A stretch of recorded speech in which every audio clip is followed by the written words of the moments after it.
જય માતાજી મિત્રો, ફાઇનલી આપણે 2 દાડા પછી કમ્પ્લીટ કરેલા છે. આમ તો એક અઠવાડિયું કાઢી લાવશું. બાકડ બેલો નીકળેલો છે, જોઈ શકો છો. બાકડ બેલો ઓન ટોપ.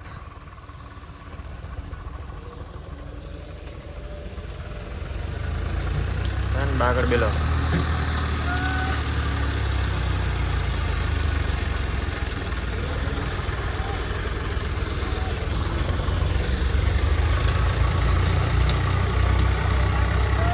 હા, બાકડ બિલો આપણો બાકડ બિલો હવે લાગશે. બાકડ બિલો રમતો